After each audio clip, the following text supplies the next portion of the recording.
ဒီလူငယ်ကသူ့ရဲ့ဘိုးဘွားဆင်ဆက်လက်ဆင့်ကမ်းလာတဲ့ကြောက်စိမ့်ဆွဲပြားကိုရှေးဟောင်းရေတွင်းထဲမတော်တဆချမိသွားပါတယ်ခ။ဒါပေမဲ့မထင်မှတ်ပဲရေတွင်းထဲကနေအစိမ်းရောင်အလင်းတန်းတွေထွက်ပေါ်လာပြီးနက်ရေကန်တွင်းကြီးဖြစ်သွားပါတော့တယ်ခ။သူကတွင်းထဲကရေတပုံးကိုအမြန်ခတ်ပြီးမီးစမ်းကြည့်လိုက်ပေမဲ့အရသာကမှန်ပါပဲက။ဒါနဲ့ဘေးနားကခြောက်သွေ့နေတဲ့နယ်ပင်ပေါ်ကိုရေတွေပတ်ဖြန်းလိုက်ပါတယ်ခ။ဒါပေမဲ့သူထွက်သွားတာနဲ့တပြိုင်နက်အဲ့ဒီနယ်ပင်ဟာမျက်စိရှိတင်အံ့ဩစရာကောင်းလောက်အောင်လင်းမြန်စွာကြီးထွားလာပြီးခဏချင်းမှမာပဲရွက်တွေဝေကစပ်ပစ်သီးတွေအပြည့်သီးလာပါတော့တဲ့ခါကြောက်ခဲတွေတဲနေတဲ့ဒီလူငယ်ဟာလည်းရုတ်တရက်တကူလုံးပူလောင်လာပါတယ်ခါနောက်တစ်စက္ကန့်မှာပဲသူ့ခန္ဓာကိုယ်ပေါ်မှာကြောက်စိမ့်အိမ်ကြီးတစ်ခုဖြစ်ပေါ်လာပါတယ်ခါသူကအဲ့ဒီအိမ်ထဲကနေဖောက်ထွက်လာပြီးရှေးကကြောက်တုံးကိုမတော်တဆထိလိုက်ယုံနဲ့ကြောက်တုံးဟာချက်ချင်းမုံညက်ကျေသွားပါတယ်ခါခြေပနှောင်းနဲ့မတော်တဆကမ်းမိလိုက်တဲ့ကြောက်တုံးကြီးကလည်းမီတာရာနဲ့ချီဝေးတဲ့နေရာကိုလွင့်ထွက်သွားပါတယ်ခါအံ့ဩသွားတဲ့လူငယ်ဟာကြောက်တုံးကြီးတုံးကိုမကြည့်တဲ့အခါသူဟာတကယ်ပဲခွန်အားကြီးမားသွားပြီဆိုတာသိလိုက်ရပါခုနကရေတွင်းထဲကရေကိုတောက်လိုက်လို့ဆိုတာသူရိမ့်မိသွားပြီးအမြန်ပြန်ပြေးလာပါတယ်ခတစ်ပင်တစ်ပင်လုံးတလက်လက်တောက်ပနေတဲ့ခရမ်းရောင်စပစ်သီးတွေကိုမြင်လိုက်ရတော့သူအယမ်းဝမ်းသာသွားပါတယ်ခတလုံးကိုခူးပြီးမိကြည့်လိုက်တဲ့အခါစိတ်ရောကိုယ်ပါလန်းဆန်းသွားတာကိုခံစားလိုက်ရပါတယ်ခဒီနဲ့ရေကန်တွင်းကြီးသာရှိရင်သူချမ်းသာဖို့ကမခက်တော့ပါဘူးကသူကဒီခရမ်းရောင်စပစ်သီးတွေကိုတပြုတ်ချင်းခူးပြီးချင်းတောင်းကြီးနှစ်ချင်းအပြည့်ထက်ကဈေးကိုသွားရောက်ပါတယ်ခစပစ်သီးတွေကကြည်ကောင်းလုံးလို့လူတွေအမြန်ပဲဝိုင်းကြည့်လာကြပါတယ်ကဒါပေမဲ့တပြုတ်ကို80ကျပ်ရွှမ်လို့ဈေးပြောလိုက်တဲ့အခါအားလုံးကအံ့ဩသွားပြီးဈေးကြီးလွန်းတယ်ယူပတ်စံကိုအယူးမူးလိုချင်နေတာလားဆိုပြီးဝိုင်းပြောကြပါတယ်ခ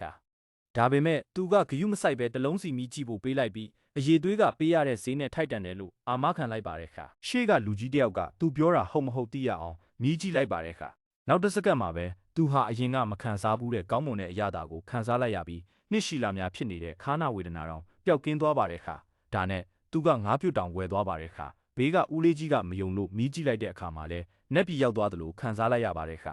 အဲ့ဒီနောက်မှာတော့လူတွေဟာစပစ်သီးတွေကိုလူဝယ်ကြပါတော့တယ်ခါဒီမြင်ကွင်းကိုဆူရှီဟိုတယ်ကမန်နေဂျာမြင်သွားပြီးအချို့ကိုဝယ်ကဥက္ကဋ္ဌကြီးကိုမြည်ခိုင်းလိုက်ပါတယ်ခါဥက္ကဋ္ဌကြီးကမြည်ကြည့်ပြီးနောက်အေဂျင့်နဲ့ဖျားကောင်းနဲ့ရောက်သွားသလိုခံစားရပြီးအသက်ရှူရတာကောင်းမွန်လာကသူ့ရဲ့ပန်းနာရင်ကြက်ယောဂါတောင်တက်တာသွားတယ်လို့ပြောပါတယ်ခါဒါနဲ့မန်နေဂျာကိုမနှက်ဖြန်အဲ့ဒီလူငယ်စီကစပစ်သီးတွေအကုန်ဝယ်ဖို့ခိုင်းလိုက်ပါတယ်ခါအခြားတစ်ဖက်မှာတော့လူငယ်ဟာတရက်ထဲနဲ့3000ကျော်မြတ်ခဲ့ပါတယ်ခါဒါပေမဲ့သူကစပစ်သီးကိုဆက်မရောင်းတော့ပဲအဖိုးချန်ထားခဲ့တဲ့မြေတဧကကိုထွန်ရက်ပြီးခရမ်းချင်သီးမျိုးစေ့တွေချကနက်ရေကန်ထဲကရေတွေနဲ့လောင်းလိုက်ပါတယ်ခါ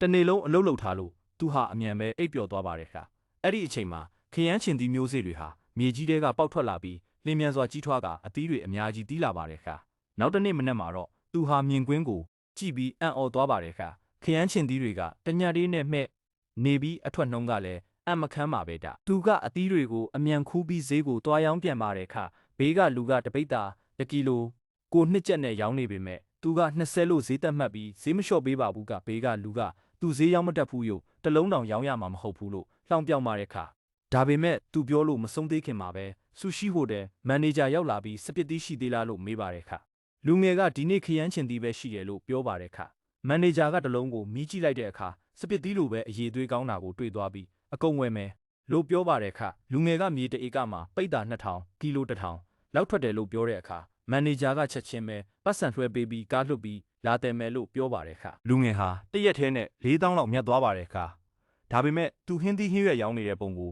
တယောက်ကရိုက်ပြီးကျောင်းနေဘက်တငယ်ချင်း group ထဲပို့လိုက်ပါတယ်ခတငယ်ချင်းတွေကသူဟာအနာဂတ်မရှိဘူးလို့ရွာပြန်ပြီးလဲလုံနေတာတရက်ကို100တောင်ရမှာမဟုတ်ဘူးလို့လှောင်ကြောင်ကြပြီးအဆက်အသွယ်ဖြတ်ဖို့ဆုံးဖြတ်ကြပါတယ်ခ